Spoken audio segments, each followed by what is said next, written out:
Graça e paz aos irmãos. Boa noite a todos. É um prazer estar de volta aqui a Teresina mais uma vez, na primeira igreja batista, depois de um congresso bastante abençoado. Agradecemos aí o convite, a oportunidade, pastor Gilvan, de nós podermos estar aqui nesta noite para compartilhar a palavra de Deus com os irmãos. E nós vamos hoje pensar sobre esse tema, quem te viu, quem te vê. E vamos ver o que a Bíblia pode nos ensinar em Efésios capítulo 2, sobre aquilo que acontece na vida de uma pessoa que conhece o Evangelho.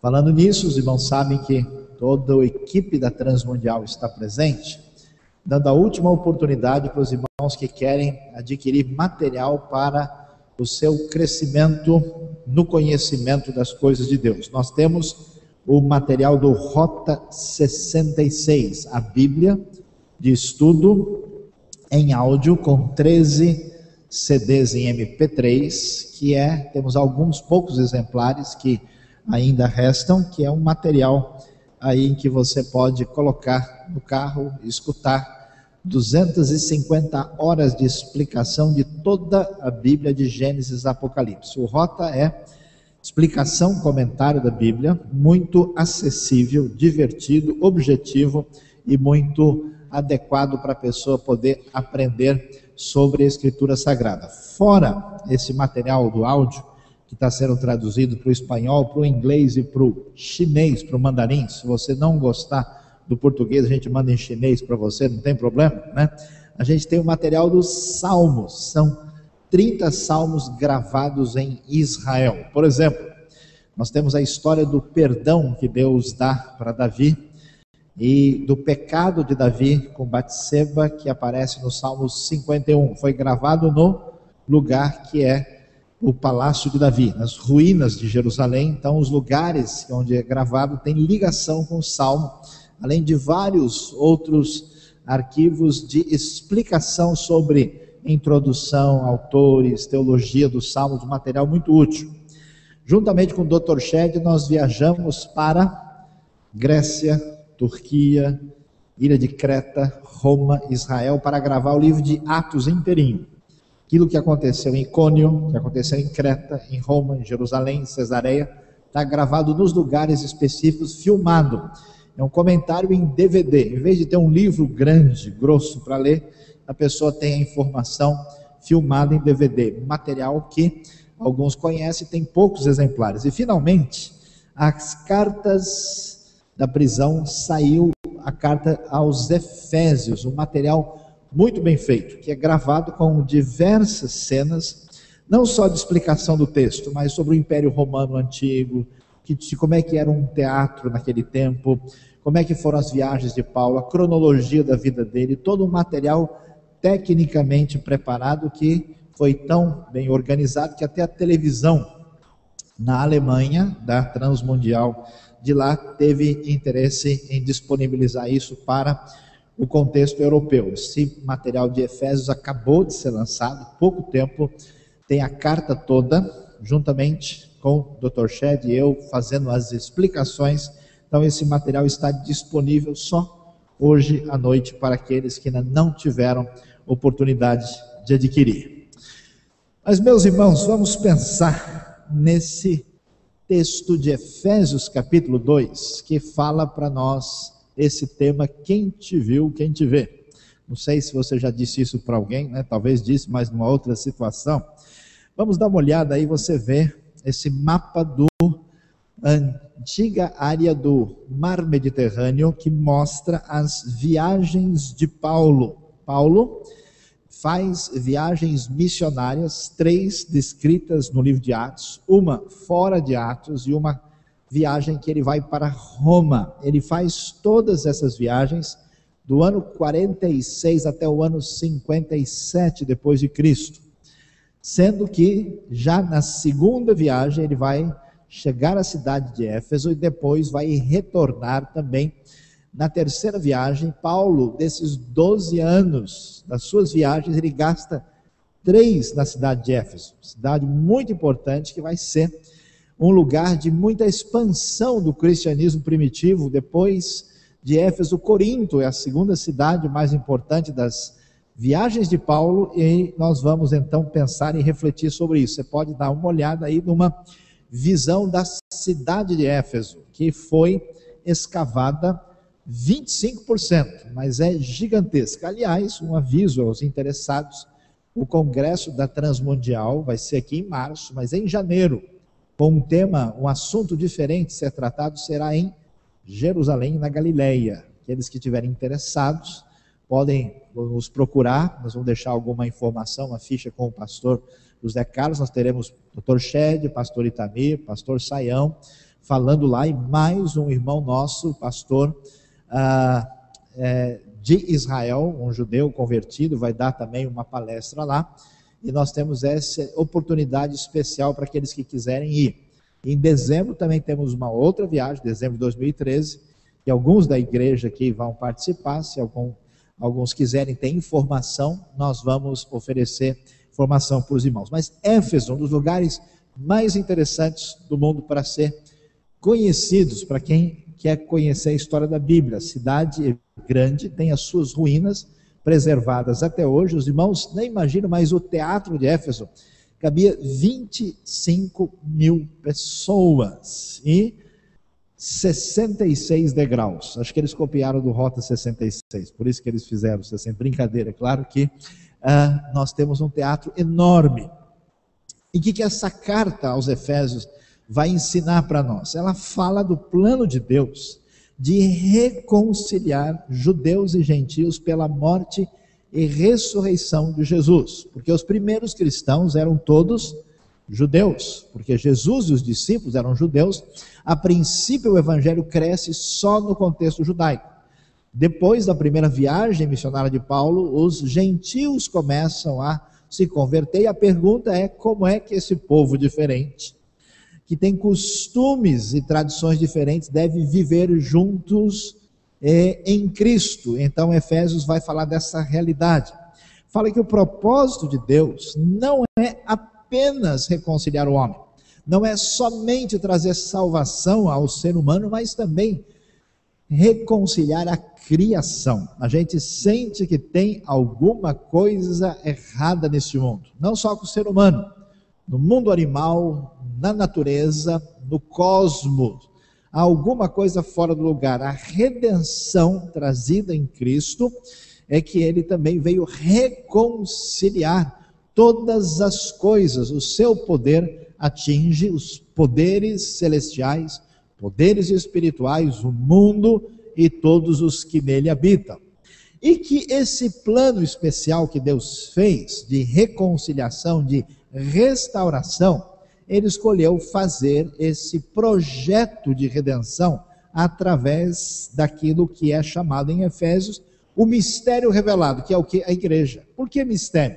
Porque no Antigo Testamento ninguém esperava ou sabia que ia surgir uma coisa chamada igreja, que seria um corpo de Cristo, uma comunidade de judeus e gentios reunidos para adorar a Deus por meio de Cristo. Então a igreja é um mistério que foi revelado, e é por meio da igreja que Deus deve fazer a sua obra, a sua reconciliação. Cristão fora da igreja está fora do projeto de Deus, conforme o Novo Testamento. Efésios fala que, entendendo o que Deus fez e o nosso lugar em seu plano, faremos diferença nesse mundo a ser redimido por Deus. Esse é o projeto da redenção que encontramos lá. O que Efésios capítulo 2 começa a dizer? Vamos entender a realidade. Esses gentios pagãos, em Éfeso tinha um templo gigante da famosa Diana ou Ártemis dos Efésios, um templo de 127 colunas, uma das 7 maravilhas do mundo antigo, e nós vimos lá o que restou daquela construção antiga. Só tem um pedaço de uma coluna erguida em cima da outra, tudo foi destruído, e tinha cerca de 20 metros de altura cada coluna daquela. É impressionante como aquilo teve um impacto tão grande, e aquilo se acabou, foi destruído depois que aquele paganismo ruiu na região.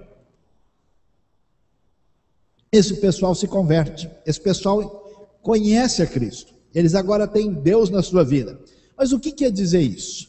Que mudança foi essa? Efésios tem a intenção e objetivo da pessoa entender tudo o que aconteceu quando a gente recebe Cristo Jesus na nossa vida. É como uma pessoa que recebe um presente, ou recebe um material que ele comprou lá, um aparelho novo, ele precisa ler tudo o que aquilo tem, para saber o que de fato está à sua disposição. E a palavra de Deus diz o seguinte: vocês estavam mortos em suas transgressões e pecados, nos quais costumavam viver quando seguiam a presente ordem deste mundo e o príncipe do poder do ar, o espírito que agora está atuando nos que vivem na desobediência. Anteriormente, nós também vivíamos entre eles, satisfazendo as vontades da nossa carne, seguindo os seus desejos e pensamentos. Como os outros, éramos por natureza merecedores da ira. Todavia, Deus, que é rico em misericórdia, pelo grande amor com que nos amou, deu-nos vida com Cristo quando ainda estávamos mortos em transgressão. Pela graça vocês são salvos. Então vamos ver que o apóstolo Paulo nos ensina como é que estava a situação de uma pessoa antes de encontrar Cristo na sua vida, quando ele de fato passa por essa mudança de transformação. Primeiro, ele está morto no pecado, numa situação de não ter nenhuma vida espiritual, porque está não só cometendo pecados, mas num estado pecaminoso, que é aquilo que tem a ver com toda a disposição do nosso coração contra Deus, tanto em atos como em sentimentos, em atitudes, tanto positivamente como negativamente, aquilo que a gente faz, o que deixa de fazer. A seta do nosso coração é absolutamente voltada para nós mesmos e o nosso próprio interesse. Nós estávamos seguindo a ordem deste mundo. Que ordem é essa? Que mundo é esse? É um sistema organizado de valores que não conta com a realidade de Deus e se opõe a Deus. É a maneira como as pessoas conduzem a sua vida quando estão afastadas de Deus. Como é que funciona o mundo? À base de cobiça, de poder, de passar na frente do outro, derrubar a outra pessoa. É um movimento não de alteridade e de benefício, mas um movimento egocêntrico e perigoso. Esta é a ordem desse mundo. Que por trás disso existe uma influência espiritual terrível e negativa, dominada por Satanás, aquilo que a Bíblia chama de príncipe do poder do ar. E eles estavam também satisfazendo o desejo da carne. Aquilo que as pessoas dizem que é sinal de liberdade, que na verdade é escravidão. Mundo de hoje, pessoas com faculdade, pessoas com pós-graduação, com formação boa, às vezes de família, viciados em drogas, dominados por bebida, escravos de paixões sexuais sem limites, destruídos por vícios, bebida, todo tipo de coisa que a gente não imagina que uma pessoa sensata e inteligente vai ter. Mas tem por quê? Porque quando a pessoa satisfaz aquilo que o grego chama de epitimia, uma espécie de desejo forte, incontrolável, em vez dele declarar sua liberdade, declara sua prisão. Hoje, milhões de pessoas no mundo fazem tratamentos para se livrar de comportamentos terríveis que significam a sua destruição. Essa é a vida de pessoas que na sua alienação, sua distância de Deus, a Bíblia diz que eles eram filhos da ira, expressão que significa que Deus tem todo o direito de manifestar sua reprovação para o comportamento dessas pessoas, e eles são merecedores da ira, que é o nosso caso quando a gente estava ou está longe de Deus. Mas o que Efésios diz? É interessante, porque esses Efésios viviam assim, aquela vida greco-romana. Eu estive em Éfeso, o pastor José Carlos estava com a gente na rua principal, subindo na direção, um pouco acima da antiga biblioteca de Celso, terceira biblioteca mais importante da humanidade, no mundo antigo. Tem uma casa que eles acharam com uma propaganda chamada Casa do Amor, que era um bordel, um prostíbulo em Éfeso, encontrado, inclusive, com a propaganda de onde ele ficava na cidade. A gente pode ver todo tipo de comportamento sem direção daquele povo que desesperadamente procurava sentido para a vida, procurava amor, procurava alguma coisa que pudesse satisfazer a sede do seu coração. Esses efésios agora encontram Cristo, e Paulo vai dizer: olha só, Deus que é rico em misericórdia, pelo grande amor com que nos amou, Ele trouxe a libertação, porque agora nós saímos da morte. Vida sem Deus, vida voltada para uma realidade estranha, conduz à morte. Não acho estranho que o mundo de hoje, de pessoas inteligentes, informatizadas, tem uma obsessão por morte. Gostam de terror, gostam de coisas que trazem sangue, amam a violência, um comportamento doentio, que não se esperaria que um ser humano normal agisse dessa maneira. Mas o mundo de hoje, o mundo daquele tempo também tem o mesmo tipo de comportamento, e Paulo diz: essa vida que a gente tinha era uma vida da morte, agora nós saímos da morte para a vida que recebemos em Cristo Jesus, por meio do Espírito que nos foi dado. Portanto, o que acontece? Ele está vendo esses Efésios que viviam daquela maneira, e agora ele está dizendo: vocês descobriram o que foi que Deus fez? Vocês viram que coisa especial? Pois é, nós agora estamos numa outra realidade. Como é que isso aconteceu? Como é que essa vida de Deus veio anular a morte e neutralizar todos aqueles elementos negativos que estavam voltados contra nós? Por meio da graça. Graça é favor imerecido. É impressionante como as pessoas querem fazer alguma coisa para Deus, para se sentirem de alguma coisa aprovados por Ele. E Deus diz: não funciona assim, porque nós somos salvos pela graça, favor imerecido. Antes de qualquer coisa, Deus ama você, amou você, e essa é a única força e energia que produz vida com Deus, a graça bendita de Jesus Cristo, seu Filho, nosso Senhor.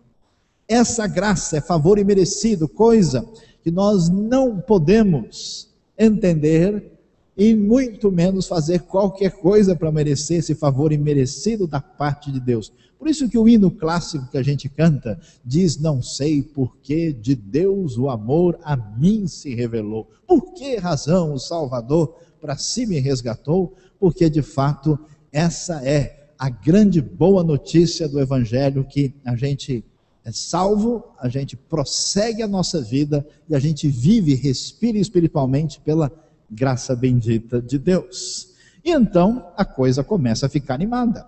Efésios começa a entrar num clima de euforia, de comemoração, porque ele vai dizer o que Deus, de onde Ele nos tirou, de onde Ele tirou você, de onde Ele me tirou. E aí ele diz: Deus nos ressuscitou com Cristo, e com Ele nos fez assentar nos lugares celestiais em Cristo Jesus, para mostrar, olha que coisa, nas eras que hão de vir, a incomparável riqueza de sua graça demonstrada em sua bondade para conosco em Cristo Jesus. Pois vocês são salvos pela graça por meio da fé. Isso não vem de vocês, é dom de Deus, presente de Deus, não por obras, para que ninguém se glorie, porque somos criação de Deus, realizada em Cristo Jesus, para fazermos boas obras. Uma segunda criação, uma criação espiritual, que agora, em vez da pessoa fazer obras para que Deus goste dela, ela, pela graça que atinge a sua vida, começa a fazer o bem espontaneamente, do coração, fazendo boas obras, as quais Deus preparou antes para nós as praticarmos. Portanto, lembrem-se de que anteriormente vocês eram gentios, esses pagãos, que tinham dificuldade, inclusive, se eles fossem visitar o templo em Jerusalém, eles não podiam entrar em boa parte. Lá no Museu de Istambul tem uma placa grande que apresenta, dizendo ali: olha, que aquele que for gentil e ousar passar o limite que lhe é permitido no templo de Jerusalém, poderá ser punido com a morte.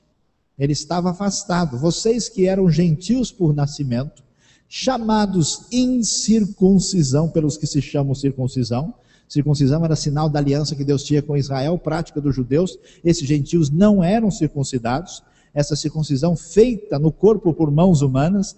Naquela época, como é que vocês estavam? Sem Cristo, separados da comunidade de Israel, sendo estrangeiros quanto às alianças da promessa, sem esperança e sem Deus no mundo. Mas agora, em Cristo Jesus, vocês que antes estavam longe foram aproximados mediante o sangue de Cristo. Olha lá que coisa.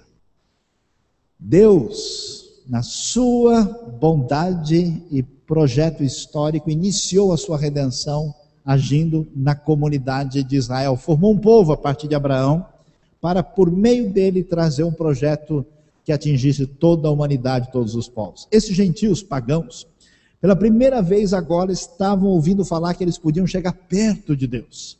Eles eram gentios de nascimento, sem nenhuma aliança, sem nenhuma parceria, nenhuma proximidade, nenhum pacto com Deus. Eles viviam sem Cristo, sem Deus no mundo. E meus queridos, a vida dessas pessoas era terrível. 60% da população do mundo na época era escravo. Essas pessoas de Éfeso, muitos deles não eram romanos, eram pessoas de segunda categoria no império. Eles não eram judeus, portanto não tinham nenhuma possibilidade especial de aproximação de Deus, como, por exemplo, ir ao templo em Jerusalém. Eles eram pessoas que viviam uma vida tão difícil, tão complicada, e viviam sem Cristo, sem Deus, no mundo que era um mundo terrível, separado do povo de Deus, estrangeiros, sem promessas. Como é que o mundo antigo funcionava? Com medo. As divindades ameaçavam, ou a pessoa entrava naqueles cultos malucos. Aliás, na região de Éfeso, se desenvolveram cultos onde as pessoas se machucavam, se cortavam, e faziam rituais assustadores, com todo tipo de coisa estranha que a gente vê na vida das pessoas que têm sede de Deus, de libertação, de vida, de amor, e acabam se mutilando, se machucando na intenção de conseguir chegar a alguma coisa. Esse povo não tinha esperança, não tinha promessas, viviam nessa situação. E o que a Bíblia vai dizer quando Cristo chega a tudo isso? Agora é neutralizado por aquilo que aconteceu. Agora em Cristo, quem estava longe foi aproximado pelo sangue de Cristo. Acho que uma das coisas mais importantes da pessoa que quer conhecer o Evangelho, ou a pessoa que conheceu, mas parece que não conheceu direito, ou conheceu, mas está meio esquecido, é de entender que a vida que nós temos com Deus é uma vida que nos permite aproximar-se de Deus de uma maneira especial. Eu me lembro, uma vez eu estava num aniversário, e eu estava andando para lá e para cá, e uma criança de uns 2 anos e meio, 3, estava meio perdida, e daqui a pouco ele segurou assim na minha calça, no joelho, e foi andando atrás de mim, achando ali, né, que estava segurando a calça do próprio pai. Aí de repente ele resolveu dar uma olhada para cima, ele olhou e viu aquela figura estranha, né, aquela coisa esquisita na frente dele. Aí eu não sei se ele chorou porque o pai não estava lá, ou foi porque ele viu alguma coisa muito estranha. Ele começou a chorar, abriu o bocão, e eu tentei consolar, mas vi que não funcionou direito, porque ele percebeu que ele não tinha nenhum tipo de intimidade e conhecimento comigo. Tem gente que na relação com Deus é mais ou menos dessa maneira. A pessoa entende que Deus é grande, que Deus é poderoso, mas ele não tem coragem de correr e pular no colo de Deus. Ele não tem a percepção que o Evangelho dá, que em Cristo nós fomos aproximados. Em vez de dizer que Deus é grande, poderoso e Senhor, que é verdade, nós dizemos que Ele é Pai amado. Aquela confiança de que, apesar de eu ser fraco, apesar de eu ter tentações, apesar de eu ter dia que nem eu me entendo direito, apesar da minha fragilidade, Deus continua me amando, e em Cristo Jesus eu sou perdoado e vitorioso. É muito impressionante a verdade do Evangelho. O sacrifício perfeito de Cristo em nosso lugar é suficiente para o perdão completo do nosso pecado. Amém, irmãos? Graças a Deus. Às vezes eu vejo gente tentando assim, meio que conseguir um monte de coisas na sua vida espiritual, de uma maneira estranha, sugerindo que essas pessoas não leram Efésios, pelo menos o capítulo 2, talvez leu 1 e pulou direto para o 3 e não prestou atenção no que o texto nos ensina.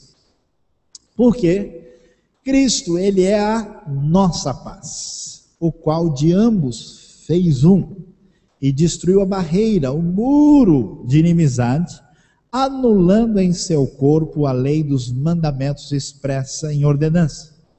O objetivo dele era criar em si mesmo dos dois um novo homem, fazendo a paz, e reconciliar com Deus os dois em um corpo por meio da cruz, pela qual ele destruiu a inimizade. Ele veio e anunciou a paz a vocês que estavam longe, que são gentios, e paz aos que estavam perto, que eram judeus, pois por meio dele, tanto nós como vocês temos, atenção, acesso ao Pai por um só Espírito. Que coisa interessante. Em Cristo, quem te viu afastado de Deus, sem promessa, sem aliança, sem Deus, no mundo, merecedor da ira, preso no sistema de pecado, totalmente longe de Deus. Em Cristo agora nós temos a paz. O que é paz? Paz não é simplesmente um sentimento de tranquilidade no coração. É mais do que isso. Quando a Bíblia fala que Cristo é a nossa paz, significa que acabou a guerra. Porque nós vivíamos numa atitude de alienação e rebelião contra Deus. E Ele, então, nos aproximou. A gente levanta a bandeira branca e diz: Deus, eu não estou mais em guerra contra o Senhor. Eu vou me colocar debaixo do teu senhorio, porque eu sei que o Senhor me trouxe vida, perdão e graça através de Cristo. E não só a paz com Deus, mas a paz com os outros, porque gentios e judeus viviam uma inimizade, um distanciamento. Agora é o fim da inimizade, é o fim desse distanciamento. Por isso que uma pessoa que encontrou a Cristo fica de boa, não é confusento, para a gente falar uma palavra que todo mundo entende com facilidade.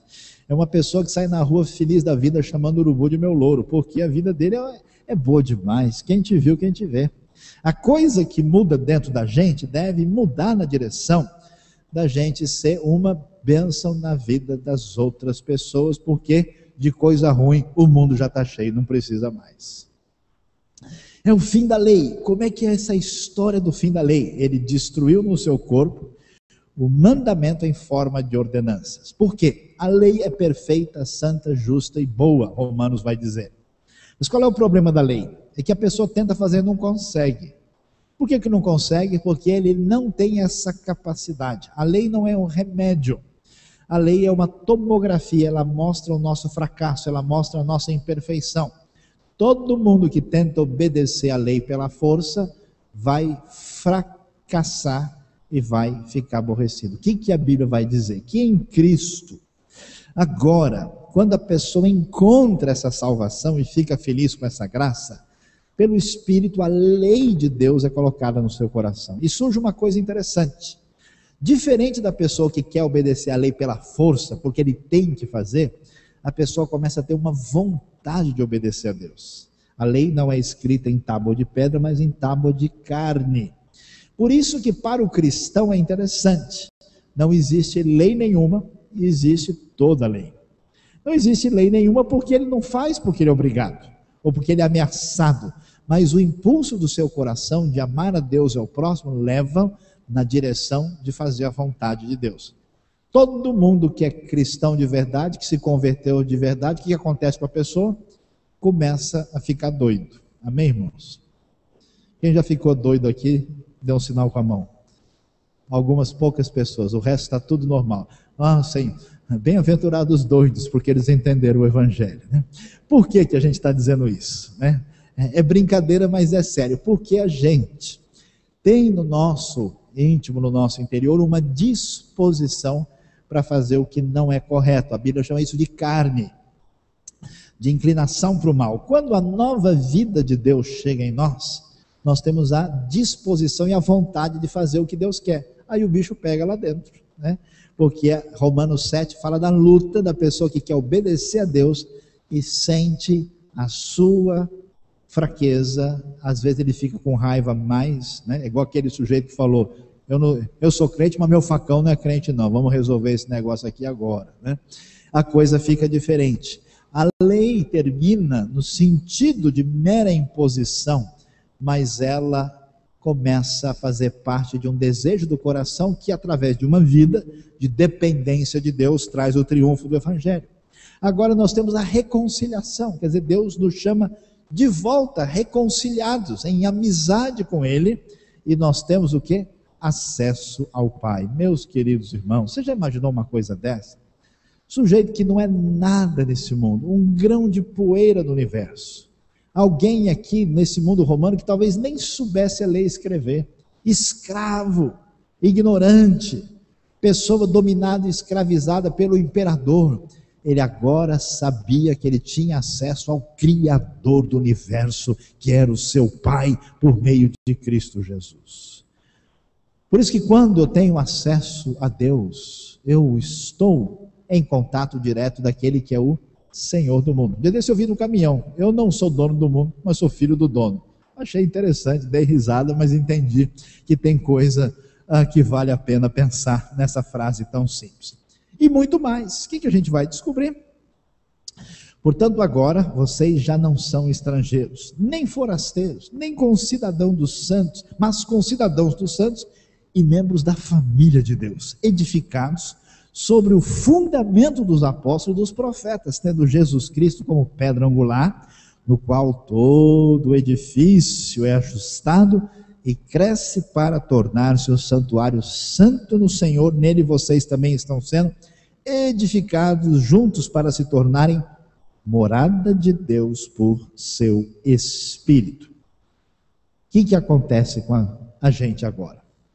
Povo de Éfeso, você na sua vida, quantas vezes você se sentiu distanciado, maltratado, discriminado, rejeitado? Era assim que ele se sentiu. Eles não eram romanos, não eram judeus. Agora não somos mais estrangeiros. Somos cidadãos do reino, através de Cristo. Eu sou membro da família de Deus. Como é gostoso receber o abraço paternal do nosso Deus Criador e ser parte dessa família de Deus, dessa comunidade da fé. Agora, o que acontece? Quem te viu, quem te vê. Como é que era a vida da pessoa antes? Inimigo. Quando ele passa a caminhar com Cristo no Evangelho, ele se torna reconciliado. Morto, agora cheio de vida. Longe de Deus, com Cristo. Perdido e agora salvo. Igual uma reunião que eu estive há mais ou menos 10 dias, uma pessoa que estava lá, a gente quase não conseguia fazer com que a pessoa parasse de falar, que ela conheceu a graça e o poder do Evangelho faz pouco tempo, então a coisa está fervendo assim, ela nem consegue pisar no freio direito, só no acelerador, por causa da vida, de toda a descoberta que ela tem em Cristo, essa salvação pela fé e pela graça que a gente recebe. Agora, qual é a base segura disso? Como é que a gente pode ter certeza? Como é que os efésios que moravam tão longe de Jerusalém poderiam saber se isso era verdade ou não? A resposta de Paulo é que nós estamos edificados sobre o fundamento dos apóstolos e dos profetas. Por que isso é importante? Porque os apóstolos e aqueles primeiros cristãos que anunciavam a palavra de Deus, eles tinham visto o que Cristo tinha feito. Eles tinham sido testemunhas, como João, que depois passou a grande parte do seu ministério em Éfeso, diz aquilo que as nossas mãos apalparam, aquilo que nós vimos com respeito ao verbo da vida. Isso é verdade. O fundamento dos apóstolos é de gente que é testemunha de tudo que aconteceu. E o que eles querem dizer de mais importante para a gente é que Cristo é a nossa pedra angular. Onde é que toda essa realidade, toda essa bênção especial acontece? Acontece no âmbito dessa comunidade chamada igreja. Por isso, Paulo não está dizendo que essas pessoas receberam a Cristo e individualmente se tornaram abençoadas. Elas fizeram isso para fazer parte de uma comunidade, para ser membro da família de Deus. Por isso ele diz que nela todo o edifício é ajustado e cresce para tornar-se um santuário santo no Senhor. Nele, vocês também estão sendo edificados juntos para se tornarem morada de Deus por seu Espírito. Meus queridos irmãos, entenda o que Deus fez, compreenda o que está envolvido na grande vitória e bênção do Evangelho. A gente às vezes imagina assim: não, eu aceitei Jesus, Ele perdoou os meus pecados e eu tenho a salvação. É verdade, mas isso é só a primeira linha daquilo que Deus fez. Quanta coisa extraordinária está envolvida nisso. Desfrute dessa bênção e entenda que em Efésios Paulo está dizendo que o contexto, o ambiente dessa realidade é a igreja, que tem a importância fundamental, por isso dela nós fazemos parte. Agora, o mais impressionante, o mais extraordinário, a cereja do bolo, a sobremesa final, assim o gol de placa assim da vitória última, que a gente descobre, é ler Efésios 2, é saber essa realidade que a gente só vai entender quando sabe do que Paulo está falando. O que acontecia no mundo antigo? Você quer ficar perto de Deus? Você quer se aproximar dele? Como é que a gente faz para ficar perto de Deus? A gente viaja. Quem está em Éfeso pega um navio, outras pessoas pegam camelo, outros vão de cavalo e vão lá para Jerusalém, que é uma cidade alta, sobe, chega lá no templo, tem que tomar banho de purificação nos mikvaot, pagar o imposto do templo, trazer um animal, entregar para o sacerdote, entrar. Mulheres entravam até uma parte, gentios até uma parte, homens judeus até uma parte, sacerdote até uma parte, e só o sumo sacerdote entrava no Santo dos Santos, naquele templo que era símbolo da presença de Deus no meio do seu povo. Vocês viram o que Paulo disse para a gente agora, os irmãos? Vamos dar uma olhada de novo lá, só para a gente entender. Todo o edifício é ajustado e cresce para tornar-se um santuário santo do Senhor. Nele vocês também estão sendo edificados juntos para se tornarem morada de Deus por seu Espírito. Coisa mais impressionante, que eu acho que o Efésio que se converteu e soube disso, naquela noite nem dormiu direito. Ele que tinha medo dos espíritos, medo dos deuses pagãos, que sempre entendeu que você tinha que procurar um sacerdote para ter acesso a uma divindade. Como é que ele ia comemorar de felicidade o fato de descobrir que o Deus Todo-Poderoso, Criador dos céus e da terra, Pai de nosso Senhor Jesus Cristo, que fez a estrela Alfa Centauro, que está a mais de 4 anos-luz da Terra, que fez a baleia azul, que fez o elefante africano e o asiático, que fez os oceanos, que fez o seu pai e a sua mãe, que esse Deus resolveu habitar em você por meio de Cristo Jesus. O Deus Todo-Poderoso e Glorioso agora habita em nós por causa daquilo que aconteceu no Evangelho. Essa habitação que toma conta da nossa vida se torna especial quando nós estamos envolvidos na comunidade. Por isso agora não existe mais templo. O templo de Jerusalém é destruído. Esse templo não tem mais a função. O templo é a comunidade do povo de Deus, onde Deus habita por meio do seu Espírito, o lugar mais sagrado da terra se torna a reunião das pessoas que adoram a Deus por meio de Cristo Jesus. Quem te viu, quem te vê? Chegando na igreja de Éfeso, lá está aquele homem, aquela mulher, que antes estava no templo pagão, que vivia numa situação miserável, sacrifícios sangrentos, medo, pavor, promiscuidade, desgraça, agora feliz da vida por causa da mudança trazida pelo Evangelho. Quem te viu, quem te vê, é a grande mudança que o Evangelho traz para a sua vida, para a minha vida.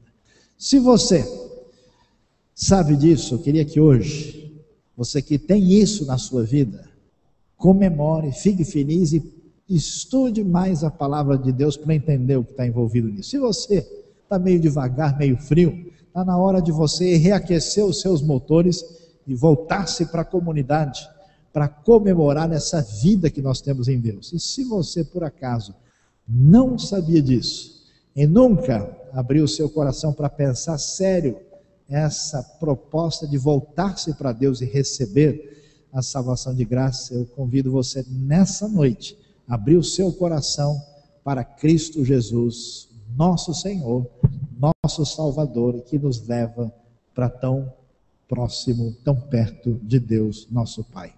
Deus abençoe o nosso coração nessa noite. Amém? Louvado seja Deus. Vamos abaixar nossa cabeça, vamos orar, pedir que a graça de Deus nos abençoe de modo especial depois desta palavra. Pai bondoso, em nome de Jesus, nós te adoramos e te agradecemos nesta noite, te louvamos pela verdade do Evangelho, pela grande mudança que ele traz, pela vida que temos em Cristo Jesus. Abençoa cada pessoa, aqueles que te amam e te conhecem, que eles comemorem essa graça maravilhosa. E ó Deus, eu peço que o teu poder se manifeste na vida daqueles que têm o coração sedento por ti, e daqueles que de alguma maneira estão com o seu coração frio e distante. Derrama da tua bondade, da tua graça, da tua mão de bênção e do teu amor. Nós te agradecemos, te louvamos e oramos agradecidos em nome de Jesus.